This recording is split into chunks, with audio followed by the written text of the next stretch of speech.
Hi, welcome sa Talangka Recap. Syempre bago tayo magsimula, huwag kalimutan mag-subscribe at mag-iwan ng like. Nagsimula ang ating movie.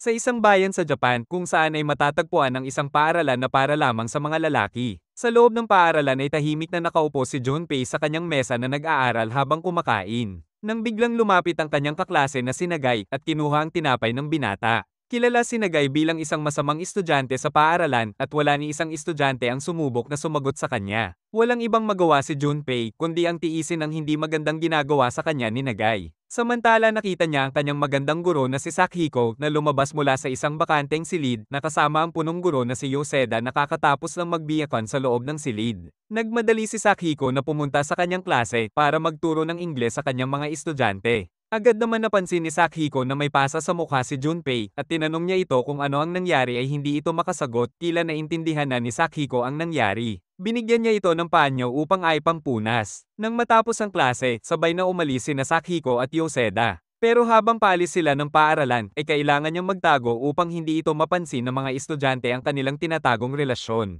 Nagpasya silang pumunta sa pinakamalapit na hotel para ipagpatuloy ang kanilang patagang relasyon. Pagkatapos nila ay agaran ding hinatid ni Yoseda si Sakihiko pauwi, tinawagan niya ang kanyang asawa at sinabing matatagalan siyang umuwi dahil may meeting itong dadaluhan. Kinabukasan nagtalaga si Sakihiko ng takdang aralin para sa kanyang mga estudyante, kailangan nilang magsulat ng isang kwento at itala ang kanilang ginawa noong bakasyon nila. Pagkatapos ng klase, nagmadali itong umalis upang pumunta sa silid ng mga guro, pero habang papasok ito sa silid narinig niya si Yoseda na nagpaplano ng bakasyon kasama ang kanyang pamilya sa labas ng bayan. Nakaramdam si Sakihiko ng selos sa kanyang narinig pero wala itong magawa dahil sa kanilang pinagbabawal ng relasyon. Naisipan niyang magpunta sa bodega ng paaralan para doon mag-isip at doon ay nakatulog siya. Sa paaralan naman ay naiinis na si Junpei sa pang-aasar ni Nagai, doon ay di na niya napigilan na labanan ito at agaran din itong tumakbo palabas ng silid.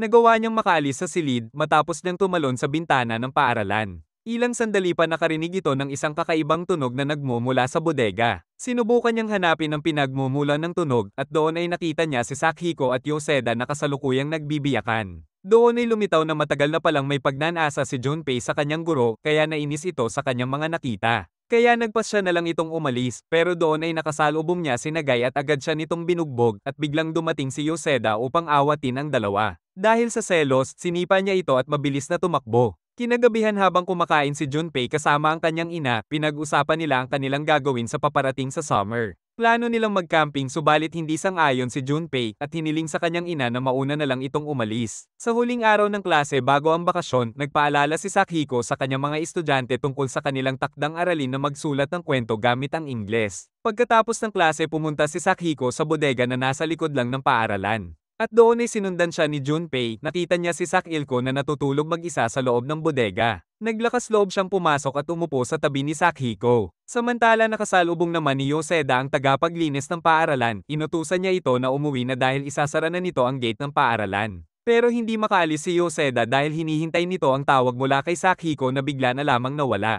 Plano pa naman sana nila na magkita sa isang hotel dahil sa hindi pagsagot nito sa tawag nagpasya si Yoseda na umuwi na lamang. Habang si Junpei naman ay hindi na napigilan ang kanyang sarili at nagsimulang haplasan si Sakihiko. Biglang nagising si Sakihiko at tumayo, sa pag-atres nito ay aksidenteng natambay ito na ikinawalan niya ng malay. Sa gitna ng kaguluhan ay dumating ang tagapaglinis at nilock ang pinto bago umuwi. Nang dahil dito ay nakulong sina Junpei at Sakihiko sa bodega. Hindi nawawala ng pag-asa si Junpei at Sakihiko sa kanilang sitwasyon, patuloy silang sumubok na buksan ng pinto at bintana gamit ang mga bagay na nakikita nila sa loob ng bodega. Pero kahit anong gawin nila hindi pera nila magawang makalabas ng bodega. Ilang oras pa ang nakalipas nagsimula ng mag-usap ang dalawa, pinag-usapan nila ang posibilidad na makalabas sila kinabukasan o sa mga susunod na mga araw. Pero napagtanto nila na bakasyon na ng mga estudyante at marahil ay wala nang ibang pupunta pa sa paaralan maliban sa tagapaglinis. Sinabi ni Junpei na tiyak na darating si Yoseda na tutulong sa kanila, hiniling niya kay Sakihiko na tawagin ito, tumugon si Sakihiko at sinabing wala itong dalang cellphone.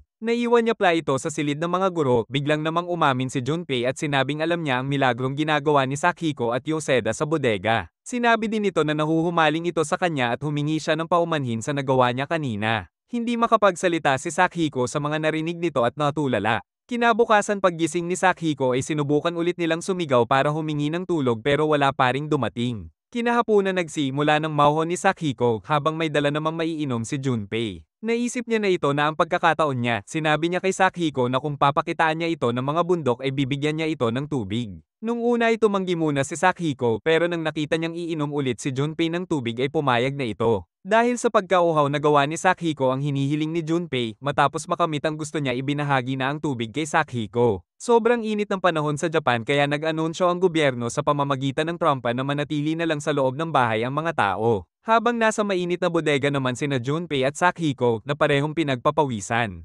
Nakarating din sa paaralan ang matandang bantay pero hindi nito naririnig ang sigaw ni Sakiko at Junpei dahil hindi ito nakakarinig ng maayos. Kinagabihan tinanong ni Sakiko si Junpei kung paano niya nalaman ang kanyang relasyon kay Yoseda. Sinabi ni Junpei na hindi niya sinasadyang makita ang mga nangyari habang tinatakasan niya si Nagai. Hiniling ni Sachiko na huwag ipagsabi ang mga nakita ni Junpei at nangakong bibigyan niya ito ng regalo kung tatahimik ito. Kinabukasan sinabi ni Sachiko na gutom na ito, hiniling niya kay Junpei na humanap ng makakain. Sinabi pa nito kung makakahanap ito ng makakain ay papayag siyang magpabiyak sa kanya na ikinatuwa naman ni Junpei. Nakita niya ang mga dalandan sa labas ng bintana, gamit ang stick at wire ay nagawa nitong makuha ang mga dalandan at binigay kay Sachiko. Nag-alinlangan siya na kainin ito, subalit sa gutom ay napilitan siyang kainin ito. Kinain niya ang kalahati nito at ibinagi ang kalahati kay Junpei, bigla din hinalikan ni Sakiko si Junpei sa huli ay pinayagan niya ang binata na biyakin siya nito sa unang pagkakataon. Dahil sa hiling ni Sakiko naging madalas ang pagbiyak ni Junpei sa kanya sa loob ng bodega. Ilang araw na silang nasa bodega, sinubukan nilang gumawa ng apoy at magpaputok pero hindi pa rin ito narinig ng bantay. Napabuntong hininga na lang sila, nagsimula na ding mag-isip-isip si Sachiko.